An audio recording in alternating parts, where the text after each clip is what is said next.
Μάθημα 1. Αποσπάσεις της προσοχής από το σπίτι. Νιώθω λίγο νοσταλγία τον τελευταίο καιρό και ψάχνω τρόπους να αποσπάσω την προσοχή μου. Αυτό ακούγεται σκληρό. Αλλά νομίζω ότι η έβρεση ευχάριστων δραστηριοτήτων θα μπορούσε να σας βοηθήσει να ελαφρύνετε τη διάθεσή σας. Ακριβώς. Σκέφτομαι να ξεκινήσω ένα νέο χόμπι, ίσως κάτι δημιουργικό. Αυτό ακούγεται διασκεδαστικό. Η ενασχόληση με τη δημιουργικότητα μπορεί να είναι ένας υπέροχος τρόπος να εκφραστείτε. Έχετε δοκιμάσει ποτέ να ζωγραφίσετε ή να σχεδιάσετε? Ναι, το βρίσκω χαλαρωτικό και μου επιτρέπει να ξεφύγω στη φαντασία μου για λίγο. Θα ήθελα πολύ να το δοκιμάσω. Θα μπορούσε να με αποσπάσει από το να λείπω το σπίτι. Οριστικά. Επιπλέον, είναι ικανοποιητικό να βλέπετε την πρόοδό σας με την πάροδο του χρόνου. Τι προμήθειες χρειάζομαι για να ξεκινήσω? Μάθημα 2. Ιδέες κυπουρικής. Σκέφτομαι να ξεκινήσω έναν κήπο στο μπαλκόνι μου για να τον κάνω πιο φιλόξενο. Αυτή είναι μια υπέροχη ιδέα. Ένας μπαλκονόκηπος μπορεί να δώσει τόση ζωντάνια και χρώμα στο χώρο σας. Ποια είδη φυτών πιστεύετε ότι θα ευδοκιμούσαν σε ένα μικρό μπαλκόνι? Τα βότανα είναι μια φανταστική επιλογή. Είναι εύκολο στη φροντίδα και χρήσιμα στη μαγειρική. Λατρεύω αυτή την ιδέα. Τα φρέσκα βότανα σίγουρα θα ενίσχυαν τις γαστρονομικές μου περιπέτειες. Επιπλέον, τα λουλούδια μπορούν να φωτίσουν την περιοχή και να προσελκύσουν επικονιαστές, κάτι που είναι υπέροχο. Αληθείς. Έχω δει μερικά όμορφα ανθισμένα φυτά που θα φαινόταν υπέροχα σε γλάστρες. Ακριβώς. Απλώς βεβαιωθείτε ότι λαμβάνουν αρκετό ηλιακό φως και νερό τακτικά. Σίγουρα θα το έχω υπόψη μου. Έχετε κάποιο συγκεκριμένο λουλούδι που προτείνετε? Μάθημα 3. Κοινοτική ευθύνη. Νιώθω ότι ως συμπολίτες δεν πρέπει να σπαταλήσουμε το πολύτιμο δώρο αυτής της εποχής. Απολύτως. Κάθε στιγμή είναι πολύτιμη και πρέπει να τη χρησιμοποιούμε με σύνεση για την κοινότητά μας. Ποιος πιστεύετε ότι είναι ο καλύτερος τρόπος για να συνεισφέρουμε θετικά στην κοινωνία μας? Η συμμετοχή σε εθελοντική εργασία είναι ένας φανταστικός τρόπος για να ανταποδώσετε και να βοηθήσετε όσους έχουν ανάγκη. Συμφωνώ.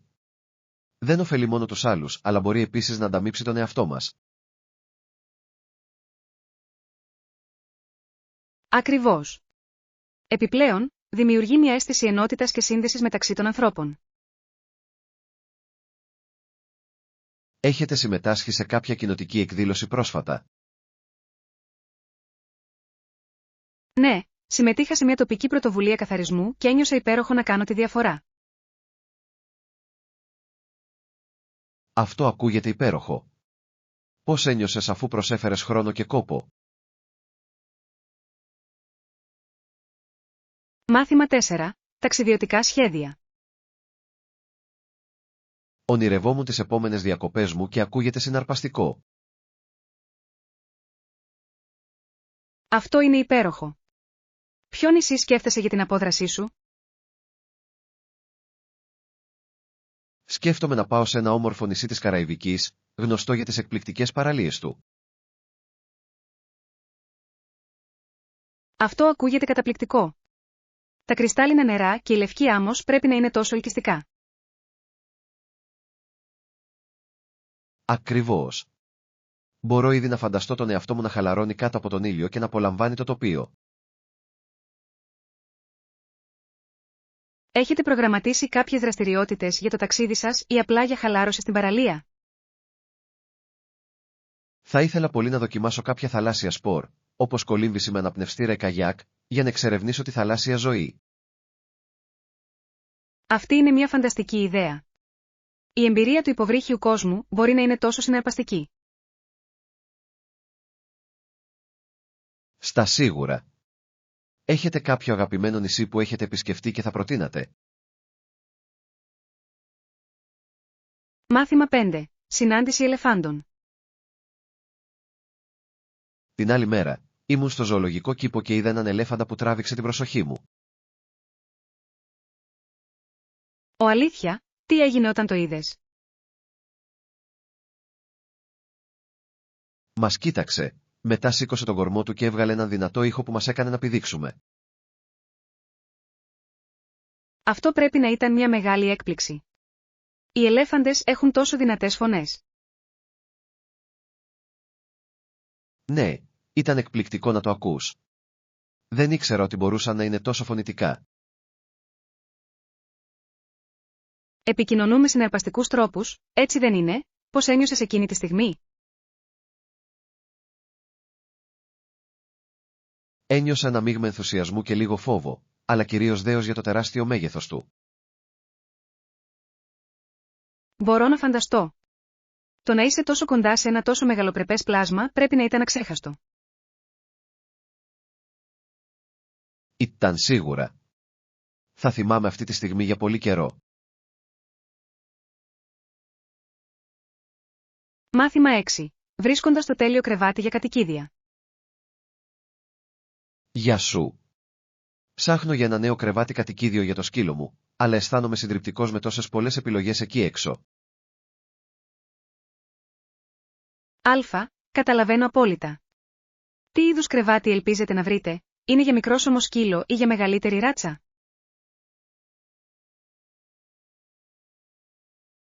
Ο σκύλος μου είναι ένα μεσαίου μεγέθους Golden Retriever, οπότε χρειάζομαι κάτι που να προσφέρει αρκετό χώρο και άνεση για να κουλουριαστεί.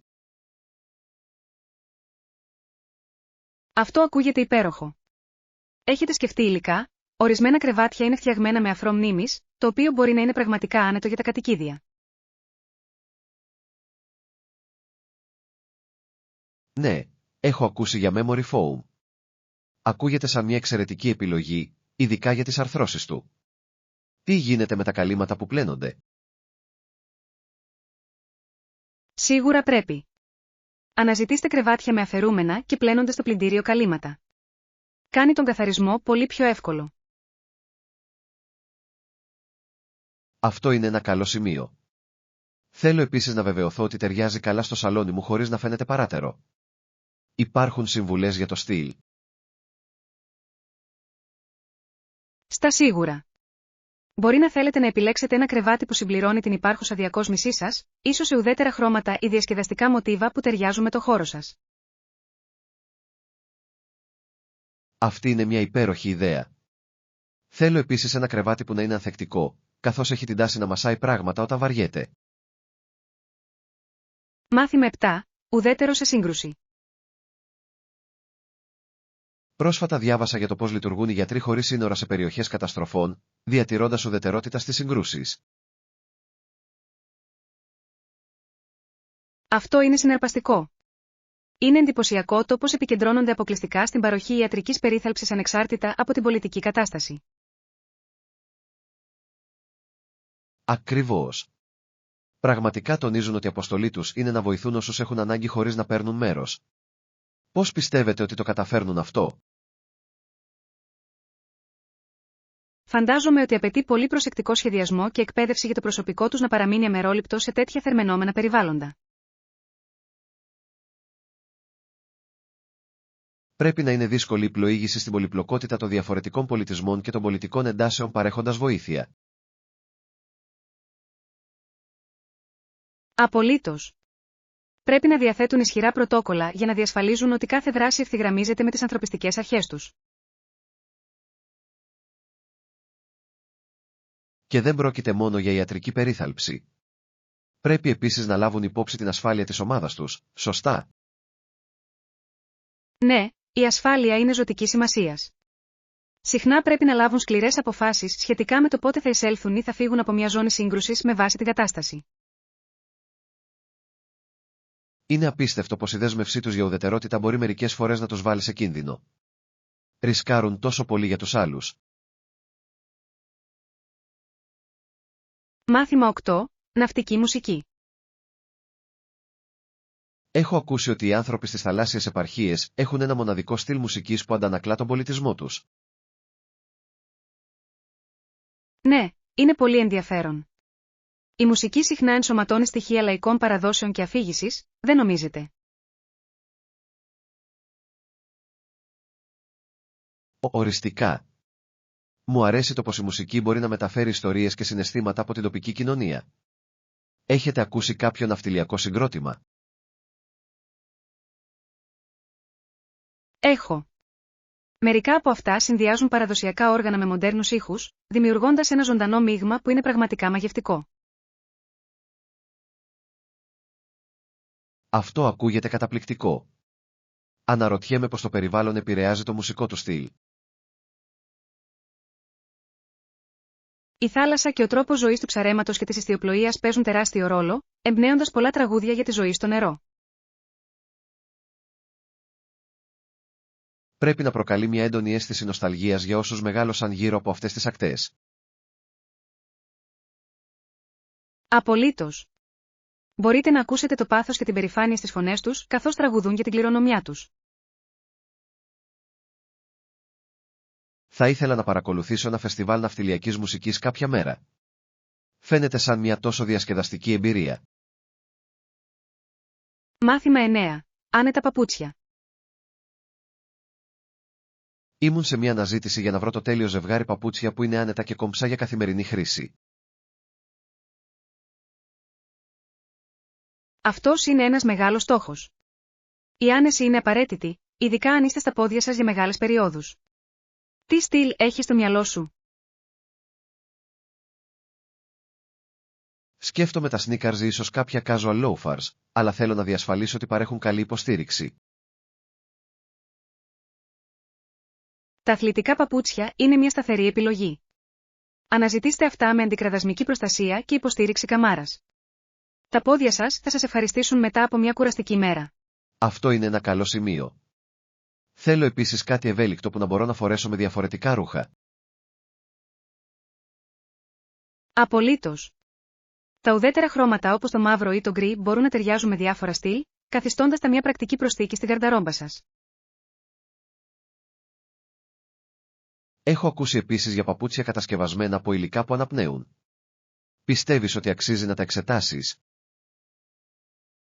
Οριστικά. Τα αναπνεύσιμα υλικά μπορούν να σας βοηθήσουν να κρατήσετε τα πόδια σας δροσερά και στεγνά, κάτι που είναι ιδιαίτερα σημαντικό όταν ο καιρός είναι πιο ζεστός. Μπορώ να δω πως αυτό θα έκανε μεγάλη διαφορά. Τι γίνεται με το εύρος τιμών? Πρέπει να επενδύσω λίγο περισσότερο για την ποιότητα. Μάθημα 10. Δώρο πρωτοχρονιάς. Είμαι πολύ χαρούμενος που άρεσε στον μπαμπά μου το δώρο του για την πρωτοχρονιά. Ένιωσα υπέροχα να βλέπω την αντίδρασή του. Αυτό είναι φανταστικό. Τι τον πήρες τελικά? Επέλεξα μια εξατομικευμένη κορνίζα με μια φωτογραφία μας από το οικογενειακό ταξίδι του περασμένου καλοκαιριού. Αυτό ακούγεται σαν ένα τόσο προσεγμένο δώρο. Οι προσωπικές πινελιές κάνουν πάντα τα δώρα πιο ξεχωριστά, δεν νομίζετε? Απολύτως. Ήθελα να έχει κάτι ουσιαστικό που θα μπορούσε να αγαπά για τα επόμενα χρόνια. Πρέπει να του έφερε υπέροχες αναμνήσεις. Μοιράστηκε κάποιες ιστορίες για εκείνο το ταξίδι. Ναι, θυμήθηκε τις περιπέτειές μας πεζοπορώντας και εξερευνώντας νέα μέρη. Πραγματικά τον έκανε να χαμογελάσει. Είναι τόσο ωραίο. Είναι στιγμές σαν αυτές που δημιουργούν διαρκείς δεσμούς μεταξύ των μελών της οικογένειας. Ακριβώς. Νιώθω ότι τα δώρα που προέρχονται από την καρδιά έχουν μεγαλύτερη αξία από οτιδήποτε υλικό. Μάθημα 11. Σύνδεση κανόνων και αξιών. Είναι ενδιαφέρον πως οι αμερικανικές νόρμες και αξίες μπορούν να συνδεθούν τόσο αποτελεσματικά με τον αθλητισμό για εμπορικό κέρδος. Ναι, είναι πολύ συναρπαστικό. Ο αθλητισμός συχνά αντικατοπτρίζει κοινωνικές αξίες όπως η ομαδική εργασία, ο ανταγωνισμός και η επιμονή. Ακριβώς. Νομίζω ότι αυτός είναι ο λόγος που ο αθλητισμός μπορεί να είναι ένα τόσο ισχυρό εργαλείο marketing. Προκαλούν έντονα συναισθήματα και πίστη. Οριστικά.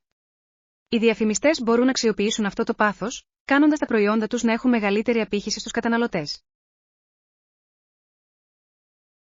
Αναρωτιέμαι πώς έχει εξελιχθεί αυτή η σύνδεση με τα χρόνια, ειδικά με την άνοδο των social media. Τα social media έχουν αλλάξει εντελώς το παιχνίδι. Επιτρέπει στους θαυμαστές να αλληλεπιδρούν με τους αγαπημένους τους αθλητές και επωνυμίες σε πραγματικό χρόνο. Αυτό είναι αλήθεια. Δημιουργεί μια αίσθηση κοινότητας, κάνοντας τους ανθρώπους πιο πιθανό να υποστηρίξουν τόσο το άθλημα όσο και τις σχετικές επωνυμίες. Και οι influencers παίζουν επίσης μεγάλο ρόλο σε αυτό. Μπορούν να επηρεάσουν τις αγοραστικές αποφάσεις με τις εγκρίσεις τους. Στα σίγουρα. Είναι απίστευτο πως η υποστήριξη ενός αθλητή μπορεί να αυξήσει τις πωλήσεις και να ενισχύσει την προβολή της επωνυμίας. Μάθημα 12. Παράσταση δημόσια. Έχετε εμφανιστεί ποτέ δημόσια? Πάντα ήμουν περίεργος για το πώς είναι αυτή η εμπειρία.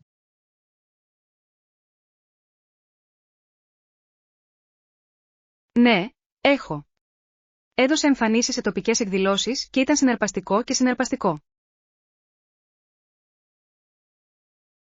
Μπορώ μόνο να φανταστώ.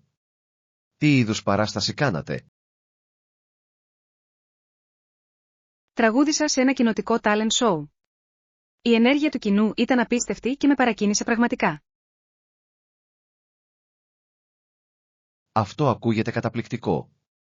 Νιώσατε νευρικότητα πριν βγείτε στη σκηνή? Σίγουρα. Αλλά μόλις άρχισα να τραγουδάω, όλα μου τα νεύρα έμοιαζαν να σβήνουν. Αυτό είναι πραγματικά εμπνευσμένο. Είναι υπέροχο να ακούς πως το πάθος μπορεί να βοηθήσει να ξεπεραστεί το άγχος. Ακριβώς. Νομίζω ότι η σύνδεση με το κοινό κάνει επίσης τεράστια διαφορά. Η υποστήριξή τους σας δίνει ενέργεια. Έχετε κάνει περισσότερες εμφανίσεις από τότε. Θα ήθελα να ακούσω πώς εξελίχθηκε το ταξίδι σας. Μάθημα 13. Παραγωγικότητα το πρωί. Νομίζω ότι η πιο παραγωγική μου ώρα είναι νωρίς το πρωί. Νιώθω τόση ενέργεια και συγκεντρωμένη κατά τη διάρκεια αυτής της περίοδου. Αυτό είναι ενδιαφέρον.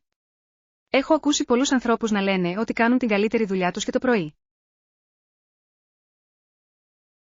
Είναι σαν ο κόσμος να είναι πιο ήσυχος και μπορώ πραγματικά να συγκεντρωθώ χωρίς περισπασμούς. Μπορώ να το δω. Έχετε μια συγκεκριμένη ρουτίνα που σας βοηθά να μεγιστοποιήσετε την πρωινή σας παραγωγικότητα? Ναι, συνήθως ξεκινάω με ελαφρές διατάσεις και ένα υγιεινό πρωινό για να τροφοδοτήσω τον εγκέφαλό μου. Αυτή είναι μια υπέροχη ιδέα. Το να ξεκινάς τη μέρα με καλή διατροφή μπορεί να δώσει θετικό τόνο σε όλα όσα ακολουθούν. Ακριβώς. Επίσης, διαπιστώνω ότι ο προγραμματισμός των εργασιών μου το προηγούμενο βράδυ με βοηθάει να πατάω στο έδαφος. Αυτό ακούγεται έξυπνο. Το να έχεις ένα σαφές σχέδιο μπορεί σίγουρα να βοηθήσει στη διατήρηση της εστίασης και του κινήτρου.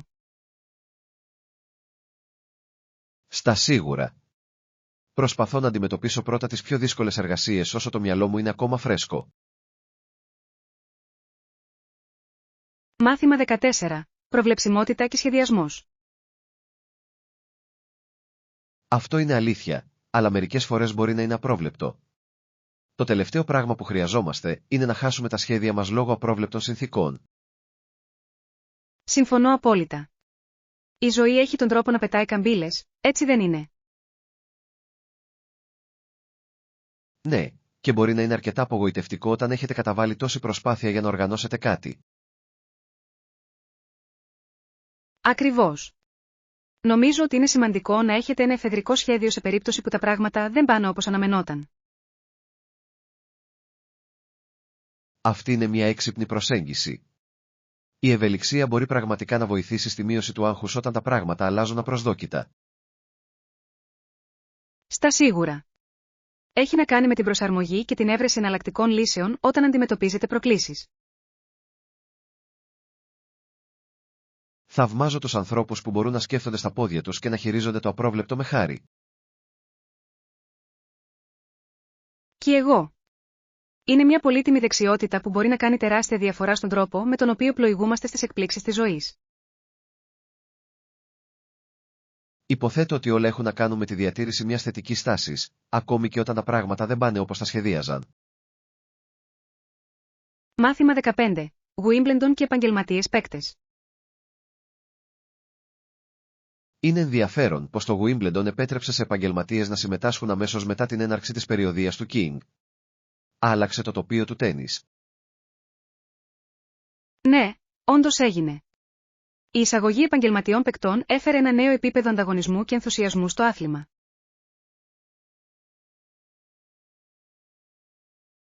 Μπορώ να φανταστώ. Το να διαγωνίζονται οι καλύτεροι παίκτες από όλο τον κόσμο σε εκδηλώσεις κύρους πρέπει να είναι συναρπαστικό για τους θαυμαστές. Απολύτως. Ανέβασε το προφίλ του τένις και το έκανε πιο ελκυστικό σε ένα ευρύτερο κοινό. Αναρωτιέμαι πως αυτή η αλλαγή έχει επηρεάσει την εξέλιξη των νεαρών παικτών σήμερα. Πιθανότατα έχει εμπνεύσει πολλούς να ασχοληθούν σοβαρά με το τένις, γνωρίζοντας ότι μπορούν να ονειρεύονται να παίξουν σε τόσο υψηλά επίπεδα. Αυτό είναι αλήθεια. Η ορατότητα των κορυφαίων παικτών μπορεί να παρακινήσει τους νεαρούς αθλητές να εργαστούν σκληρά και να βελτιώσουν τις δεξιότητές τους. Επιπλέον, δημιουργεί μια πλουσιότερη ιστορία για το άθλημα, με θρυλικούς αγώνες για τους οποίους οι οπαδοί θα μιλούν για γενιές. Λατρεύω τις ιστορίες που εκτιλήσονται κατά τη διάρκεια των τουρνουά. Προσθέτουν μια προσωπική πινελιά στον ανταγωνισμό. Μάθημα 16. Πού πας? Φυσικά, θα χαρώ να σε βοηθήσω. Πού ακριβώς προσπαθείς να πας? Ελπίζω να φτάσω στη νέα έκθεση τέχνης στο κέντρο της πόλης. Έχω ακούσει τόσα πολλά υπέροχα πράγματα γι' αυτό. Αυτό ακούγεται φανταστικό. Χρειάζεστε οδηγίες, είστε εξοικειωμένοι με την περιοχή? Δεν είμαι πολύ εξοικειωμένος, οπότε σίγουρα θα μπορούσα να χρησιμοποιήσω κάποια καθοδήγηση. Ποια είναι η καλύτερη διαδρομή? Αν κατευθυνθείτε ευθεία σε αυτόν τον δρόμο, θα φτάσετε στην κεντρική πλατεία και από εκεί, είναι σε μικρή απόσταση με τα πόδια. Αυτό είναι χρήσιμο. Υπάρχουν κάποια ορόσημα που πρέπει να προσέξω στην πορεία? Ναι, θα περάσετε από ένα μεγάλο βιβλιοπωλείο στα αριστερά σας. Είναι δύσκολο να το χάσεις. Η έκθεση είναι μόνο ένα τετράγωνο μετά από αυτό. Μεγάλος. Μου αρέσει να επισκέπτομαι βιβλιοπωλεία, οπότε μπορεί να σταματήσω στο δρόμο μου. Αξίζει την επίσκεψη η έκθεση? Απολύτως. Οι καλλιτέχνες που παρουσιάζονται είναι αρκετά διάσημοι και το έργο είναι απίστευτα εμπνευσμένο. Μάθημα 17. Επανεξέταση μεγάλων αθλητών. Έχετε ακούσει για το πώς συζητήθηκαν η Μορτίνα Ναυρατιλόουβα και η Φλόρανς Τζεφεριτζεβίνα σε μια πρόσφατη επανεξέταση της καριέρας τους? Ναι, το έκανα. Είναι συναρπαστικό πως τα επιτεύγματά τους συνεχίζουν να πυροδοτούν συζητήσεις για τον αθλητισμό και το ταλέντο. Νομίζω ότι είναι σημαντικό να τονίσουμε τη συμβολή τους, ειδικά από τη στιγμή που έσπασαν τόσα πολλά εμπόδια στο στίβο. Απολύτως. Η επίδραση της Ναυρατιλόουβα στο τένις και η ταχύτητα της Τζεφεριτζεβίνα στον στίβο είναι θρυλική. Είναι ενδιαφέρον να δούμε πώς αντιμετωπίζονται οι κληρονομιές του σήμερα σε σύγκριση με όταν αγωνίζονταν ενεργά. Ναι, οι αντιλήψεις της κοινωνίας έχουν αλλάξει και είναι αναζωογονητικό να βλέπουμε αυτούς τους αθλητές να λαμβάνουν την αναγνώριση που τους αξίζει. Συμφωνώ. Οι ιστορίες τους εμπνέουν τις μελλοντικές γενιές να κυνηγήσουν τα όνειρά τους, ανεξάρτητα από τις προκλήσεις. Ακριβώς. Και είναι σημαντικό να έχουμε συζητήσεις που τιμούν τη σκληρή δουλειά και την αφοσίωσή τους στα αθλήματά τους. Αναρωτιέμαι αν αυτή η επανεξέταση θα οδηγήσει σε περισσότερες συζητήσεις για την ισότητα των φύλων στο στίβο. Μάθημα 18. Αποκατάσταση παλαιών κτηρίων. Έχετε σκεφτεί ποτέ πόσο δυνατή είναι η αποκατάσταση παλαιών κτηρίων? Υπάρχουν τόσα πολλά ιστορικά πετράδια εκεί έξω.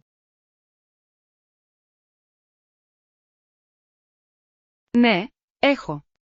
Είναι απίστευτο να πιστεύει κανείς ότι ορισμένοι αρχιτέκτονες είναι πρόθυμοι να αναλάβουν τέτοια προκλητικά έργα.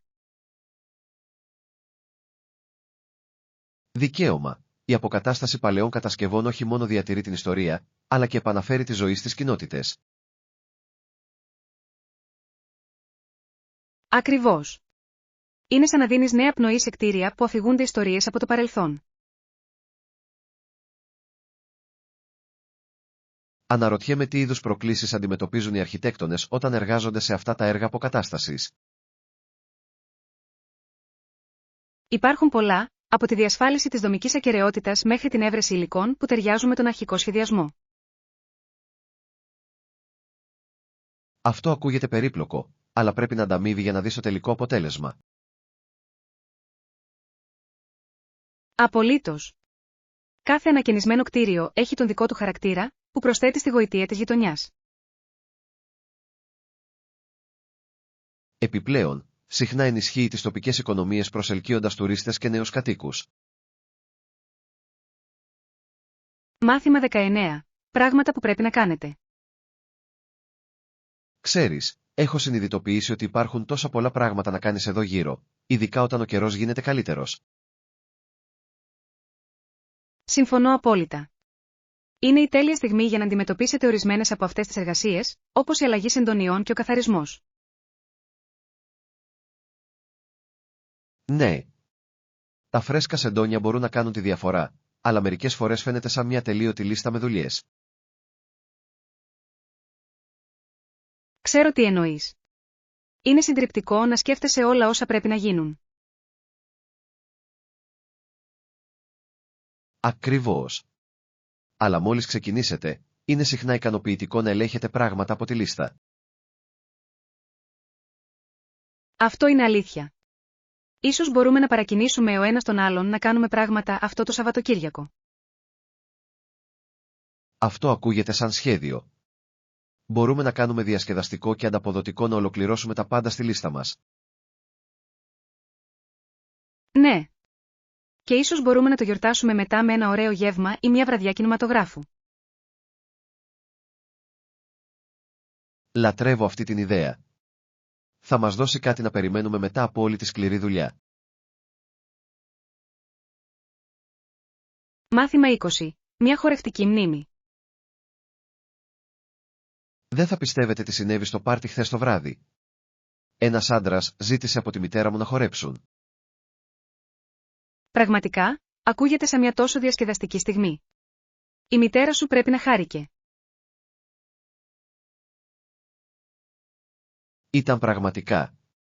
Είναι πολύ καλή χορεύτρια και ήταν υπέροχο να τη βλέπεις να απολαμβάνει τον εαυτό της. Αυτό είναι υπέροχο. Ο χορός μπορεί να είναι ένας τόσο χαρούμενος τρόπος για να συνδεθείτε με τους άλλους. Απολύτως. Νομίζω ότι της έφερε πολλές υπέροχες αναμνήσεις από όταν ήταν νεότερη. Μπορώ να φανταστώ. Είναι ωραίο να βλέπεις γονείς να χαλαρώνουν και να διασκεδάζουν έτσι. Ναι, μου θύμισε πόσο σημαντικό είναι να αγαπάμε αυτές τις στιγμές μαζί. Οριστικά. Είναι αυτές οι μικρές εμπειρίες που δημιουργούν διαρκείς δεσμούς μέσα σε μια οικογένεια. Χαίρομαι που ήμουν εκεί για να το δω. Έκανε τη βραδιά ακόμα πιο ξεχωριστή. Μάθημα 21. Επιστροφή στη μουσική. Θα πρέπει να το ξαναμπείτε.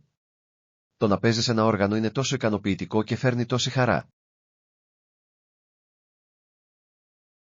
Ξέρω. Παλιά έπαιζα πιάνο όλη την ώρα και μου λείπει πραγματικά αυτή η δημιουργική διέξοδος. Ποτέ δεν είναι αργά για να ξαναρχίσεις. Βάζω στοίχημα ότι θα το παραλάβετε γρήγορα και θα το απολαύσετε όπως πριν. Αυτό είναι αλήθεια. Θυμάμαι πόσο ήρεμο ήταν να παίζω και πως με βοήθησε να εκφράσω τα συναισθήματά μου. Ακριβώς. Η μουσική έχει έναν τρόπο να μας συνδέει με τα συναισθήματά μας με έναν μοναδικό τρόπο. Νομίζω ότι θα ξεκινήσω εξασκώντας μερικά από τα αγαπημένα μου τραγούδια. Αυτό μπορεί να πυροδοτήσει το κίνητρό μου. Ακούγεται υπέροχο σχέδιο. Η αναπαραγωγή τραγουδιών που αγαπάτε μπορεί να αναζωπυρώσει αυτό το πάθος για τη μουσική. Ναι, και ίσως θα μπορούσα ακόμη και να γίνω μέλος μιας τοπικής ομάδας ή να παρακολουθήσω κάποια μαθήματα για να γνωρίσω άλλους μουσικούς. Αυτό θα ήταν φανταστικό. Η συνεργασία με άλλους μπορεί να κάνει το παιχνίδι ακόμα πιο ευχάριστο. Μάθημα 22. Τήρηση προθεσμιών. Με την απουσία τους, δεν θα μπορέσουμε να ολοκληρώσουμε το έργο στην ώρα τους, κάτι που είναι ανησυχητικό. Ξέρω. Ασκεί μεγάλη πίεση στους υπόλοιπους από εμάς να σηκώσουμε το χαλαρό και να τηρήσουμε τις προθεσμίες μας. Ακριβώς. Χρειαζόμαστε τη συμβολή όλων για να διασφαλίσουμε ότι το έργο είναι επιτυχές και πληρεί τα πρότυπά μας. Είναι απογοητευτικό γιατί όλοι έχουμε δουλέψει σκληρά και η απώλεια προθεσμιών μπορεί να επηρεάσει τη φήμη μας. Ναι, και είναι απαραίτητο να επικοινωνείτε με την ομάδα για τυχόν καθυστερήσεις για τη διαχείριση των προσδοκιών. Συμφωνώ. Ίσως θα έπρεπε να συζητήσουμε πώς να αναδιανύμουμε τις εργασίες, ώστε να παραμείνουμε σε καλό δρόμο. Αυτή είναι μια καλή ιδέα. Η συνεργασία για μια λύση θα μας βοηθήσει να προχωρήσουμε αποτελεσματικά. Επιπλέον, μπορούμε να ενθαρρύνουμε όσους απουσιάζουν να προλάβουν τη διαφορά μόλις επιστρέψουν στην ομάδα. Απολύτως. Είναι σημαντικό να υποστηρίζουμε ο ένας τον άλλον, ειδικά σε δύσκολες στιγμές. Μάθημα 23. Αλλαγή προοπτικών. Το θέμα των ανθρώπων που έκαναν σεξ πριν το γάμο γίνεται πιο ανοιχτό, δεν νομίζετε? Ναι, είναι ενδιαφέρον το πώς έχουν αλλάξει οι κοινωνικές απόψεις, επιτρέποντας περισσότερες συζητήσεις για τέτοιες συμπεριφορές. Ακριβώς. Φαίνεται ότι υπάρχει λιγότερη κρίση τώρα και οι άνθρωποι αποδέχονται περισσότερο τις ατομικές επιλογές. Συμφωνώ. Αυτή η διαφάνεια μπορεί να οδηγήσει σε πιο υγιείς συζητήσεις για σχέσεις και συνένεση. Είναι σημαντικό να δημιουργηθεί ένα περιβάλλον όπου οι άνθρωποι αισθάνονται άνετα να συζητούν τις εμπειρίες τους. Απολύτως. Η εκπαίδευση και η κατανόηση μπορούν να βοηθήσουν στη μείωση του στίγματος γύρω από αυτά τα θέματα. Αναρωτιέμαι πως αυτή η αλλαγή προοπτικής επηρεάζει τις νεότερες γενιές και τις απόψεις τους για τις σχέσεις. Πιθανότατα τα ενθαρρύνει να είναι πιο ειλικρινοί και επικοινωνιακά με τους συνεργάτες τους, κάτι που είναι απαραίτητο. Ναι. Οι ανοιχτές συζητήσεις μπορούν να οδηγήσουν σε πιο υγιείς σχέσεις και καλύτερη κατανόηση των προσωπικών αξιών.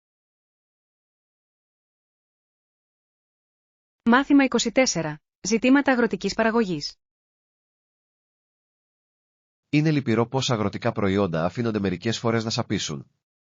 Είναι ένα σοβαρό ζήτημα σε μέρη όπως η Αγία Εκατερίνη, στο Οντάριο.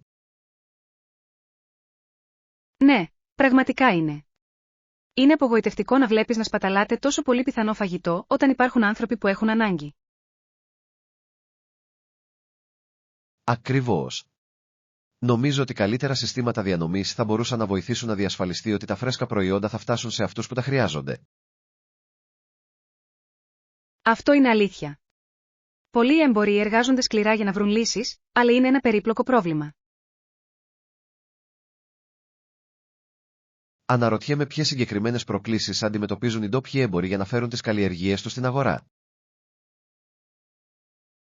Μπορεί να υπάρχουν ζητήματα εφοδιαστικής, όπως η μεταφορά ή η αποθήκευση, που καθιστούν δύσκολη την έγκαιρη πώληση των πάντων.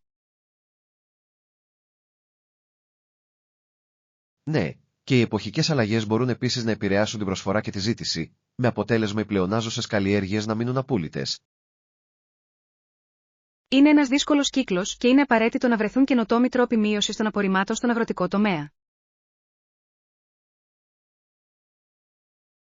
Συμφωνώ. Οι κοινοτικές πρωτοβουλίες θα μπορούσαν να διαδραματίσουν σημαντικό ρόλο στην αποτελεσματική αντιμετώπιση αυτών των προκλήσεων. Μάθημα 25. Υποστήριξη βοηθού διδασκαλίας. Πολλά από τα πάντα μπορεί να είναι συντριπτικά όταν έχετε έναν βοηθό καθηγητή που πρέπει να μείνει μαζί σας όλη την ώρα.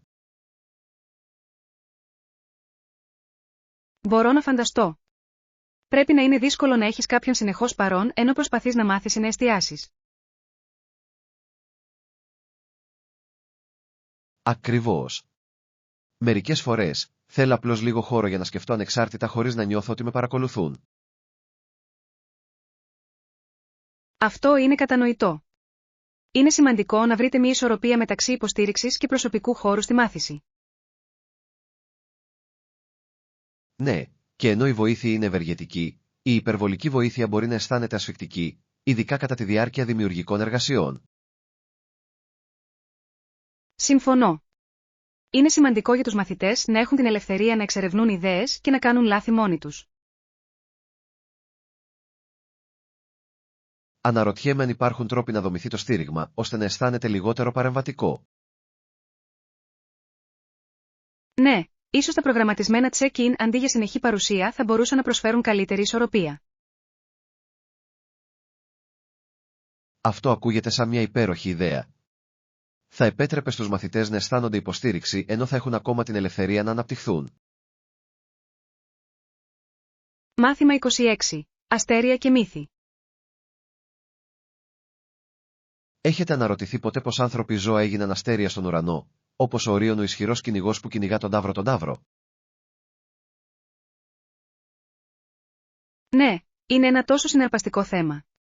Οι ιστορίες πίσω από τους αστερισμούς είναι συχνά γεμάτες με περιπέτειες και συμβολισμούς. Ακριβώς. Ο Ορίων απεικονίζεται ως κυνηγός και η καταδίωξη του Ταύρου προσθέτει μια συναρπαστική δυναμική στον νυχτερινό ουρανό. Μου αρέσει το πώς αυτοί οι μύθοι αντικατοπτρίζουν ανθρώπινες εμπειρίες και συναισθήματα. Μας δίνουν έναν τρόπο να συνδεθούμε με τον κόσμο. Δικαίωμα. Είναι εκπληκτικό να πιστεύουμε ότι οι αρχαίοι πολιτισμοί χρησιμοποιούσαν αυτές τις ιστορίες για να εξηγήσουν φυσικά φαινόμενα. Και συχνά χρησιμεύαν ως τρόπος για να διδάξουν μαθήματα ή να μεταφέρουν αξίες στις νεότερες γενιές. Ναι, η αφήγηση είναι ένα τόσο ισχυρό εργαλείο για τη μετάδοση γνώσης. Έχετε έναν αγαπημένο αστερισμό? Μου αρέσουν ιδιαίτερα οι Πλειάδες. Ο τρόπος που αυτά τα αστέρια συγκεντρώνονται είναι τόσο όμορφος και μυστηριώδης. Οι Πλειάδες είναι εκπληκτικές. Μας θυμίζουν την ομορφιά της φύσης και τα θαύματα του σύμπαντος. Μάθημα 27. Delicious Tacos Ale Pasta.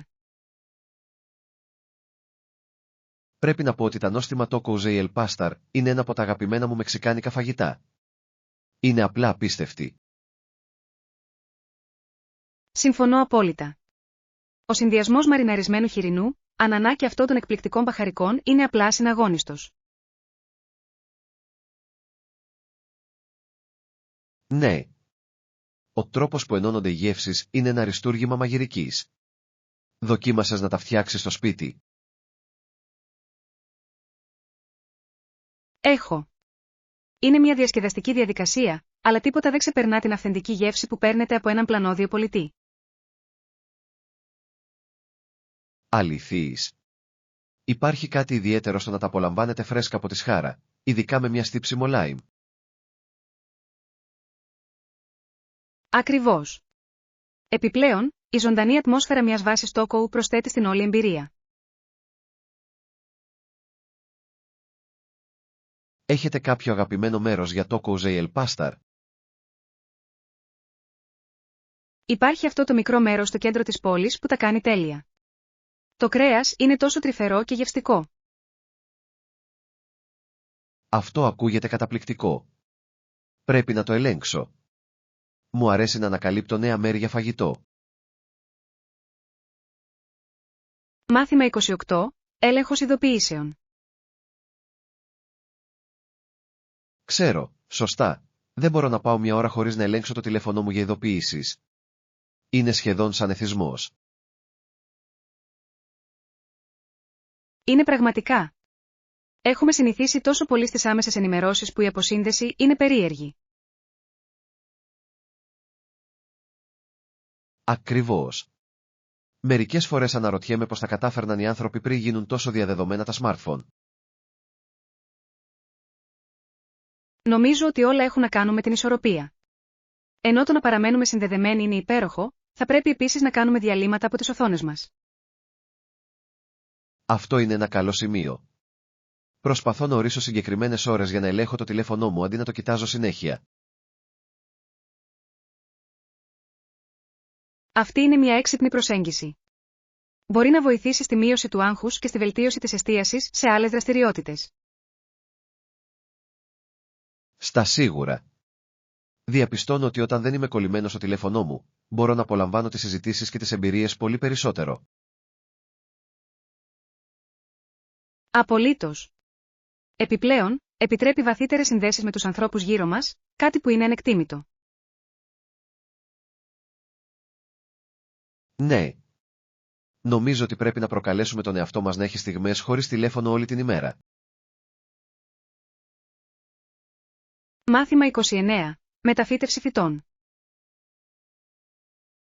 Πώς μπορώ να καταλάβω αν ήρθε η ώρα να μετατοπίσω τα φυτά μου? Έχω παρατηρήσει ρίζες να βγαίνουν από τον πάτο της γλάστρας. Αυτό είναι ένα ξεκάθαρο σημάδι. Εάν βλέπετε να αναδύονται ρίζες, είναι σίγουρα καιρός να σκεφτείτε να δώσετε στα φυτά σας ένα μεγαλύτερο σπίτι. Έχω ακούσει ότι η μεταφύτευση μπορεί να τους δώσει περισσότερο χώρο για να αναπτυχθούν, αλλά είμαι λίγο νευρικός σχετικά με τη διαδικασία. Είναι κατανοητό.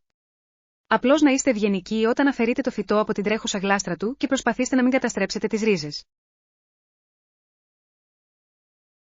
Αυτό είναι λογικό. Πρέπει να χρησιμοποιήσω φρέσκο χώμα όταν κάνει επαναπομπή. Ναι, σίγουρα. Το φρέσκο χώμα παρέχει θρεπτικά συστατικά που χρειάζεται το φυτό σας για να ευδοκιμήσει στο νέο του χώρο. Μεγάλος. Θα φροντίσω να διαλέξω το σωστό τύπο εδάφους για το συγκεκριμένο φυτό που μετατοπίζω. Αυτή είναι μια σοφή απόφαση. Και μην ξεχάσετε να το ποτίσετε καλά μετά για να το βοηθήσετε να εγκατασταθεί. Ευχαριστώ για τις συμβουλές. Αισθάνομαι μεγαλύτερη αυτοπεποίθηση για το reporting τώρα. Μάθημα 30. Συνεδρίες και συστάσεις. Είναι συναρπαστικό. Έχετε παρακολουθήσει κάποια συνεδρία ακόμα? Θα ήθελα να ακούσω για την εμπειρία σας. Έχω. Οι συνεδρίες που παρακολούθησα ήταν απίστευτα διορατικές και συναρπαστικές, και έμαθα τόσα πολλά. Αυτό ακούγεται καταπληκτικό. Υπήρχαν κάποια συγκεκριμένα θέματα που σας ξεχώρισαν? Ναι, μια συνεδρία επικεντρώθηκε σε καινοτόμες μεθόδους διδασκαλίας και άνοιξε πραγματικά τα μάτια μου σε νέες δυνατότητες. Αυτό είναι υπέροχο. Νομίζω ότι η εξερεύνηση διαφορετικών τεχνικών μπορεί πραγματικά να βελτιώσει τη μαθησιακή εμπειρία για τους μαθητές. Απολύτως. Πήρα πολλές σημειώσεις και ανυπομονώ να εφαρμόσω κάποιες ιδέες στη δική μου πρακτική. Θα ήθελα να ακούσω περισσότερα για αυτά που μάθατε. Μήπως θα μπορούσαμε να το συζητήσουμε στον καφέ? Θα μου άρεσε πολύ. Είναι πάντα ωραίο να μοιράζεστε ιδέες και να εμπνέετε ο ένας τον άλλον. Στα σίγουρα. Επιπλέον, με ενδιαφέρει να παρακολουθήσω περισσότερες συνεδρίες. Καμία συστάση?